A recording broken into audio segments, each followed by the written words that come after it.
Salam sehat, salam damai sejahtera. Jumpa lagi dalam Misbah Kehidupan. Sempurna adalah utuh. Menurut Alkitab, orang yang sempurna adalah orang yang selalu rasa tidak sempurna dan terus ingin mengarah kepada Kristus. Orang yang sempurna adalah orang yang merasa dirinya hutang kemuliaan kepada Allah, hutang kasih kepada sesama, dan hutang Injil kepada dunia. Kesempurnaan itu hidup tetapi harga mati. Hidup tetapi harga mati. Ini topik pohon pola hidup orang beriman Misbah Kehidupan hari ini. Karena itu kesempurnaan itu harus dibangun. Jika diumpamakan sebagai tumbuhan, maka untuk mencapai kesempurnaan, tumbuhan perlu pupuk, perlu pencahayaan, juga harus dibersihkan agar berbuah banyak.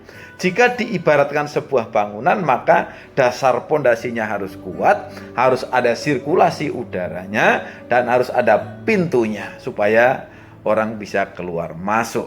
Matius 5 ayat 48 berkata, "Karena itu haruslah kamu sempurna sama seperti Bapamu yang di sorga adalah sempurna." Selama 2 malam ini saya mimpi berseri.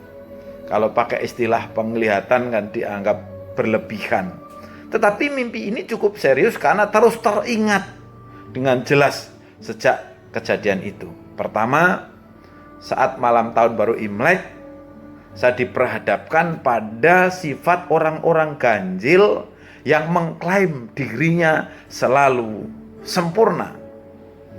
Kemudian Tuhan mengarahkan saya untuk melihat gambaran isi hidup seseorang itu dibandingkan dengan firman Tuhan. Nah, gambarannya seperti ini. Hidup kita kalau mau sempurna harus dibandingkan sepadan dengan firman Tuhan. Dalam Alkitab itu ada kasih. Nah, dalam hidup kita saya lihat pada orang itu ada kasih.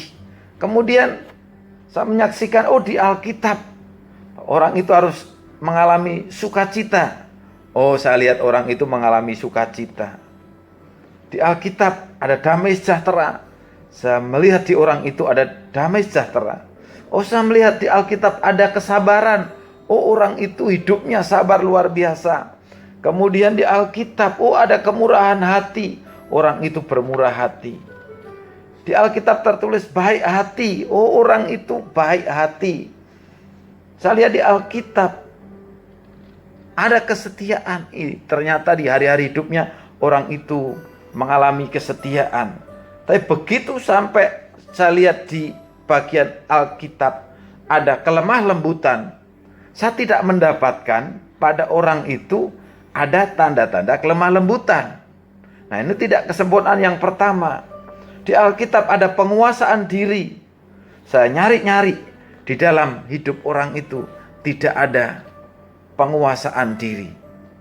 Karena kurang penguasaan diri, saat dia tersinggung, maka kesabarannya bisa hilang lenyap. Karena kelemah lembutannya tidak ada, manifestasinya dalam kasih itu menjadi kasar. Dia mau ngasih makan, bilang, "Ayo makan yuk. Kalau udah makan mau mati bagaimana?" Harusnya kan, "Silahkan makan Pak," gitu. Hal seperti ini sering dilakukan oleh pemimpin agama. Semua orang sih. Karena itu di dalam Matius 23 ayat 23, Yesus menegur mereka. "Celakalah kamu hai ahli-ahli Taurat dan orang-orang Farisi, hai kamu orang-orang munafik. Sebab persepuluhan dari selasih, atas manis dan jintan kamu bayar. Tetapi yang terpenting dalam hukum Taurat kamu abaikan, yaitu keadilan dan belas kasihan dan kesetiaan. Yang satu harus dilakukan dan yang lain jangan diabaikan." Itulah prinsip sempurna. Alat ukur melihat kesempurnaan kita standarnya adalah firman Tuhan dan bukan apa menurut kata orang, tetapi apa kata Tuhan. Selamat membangun kesempurnaan. Kesempurnaan itu hidup tetapi harga mati. Tuhan Yesus memberkati.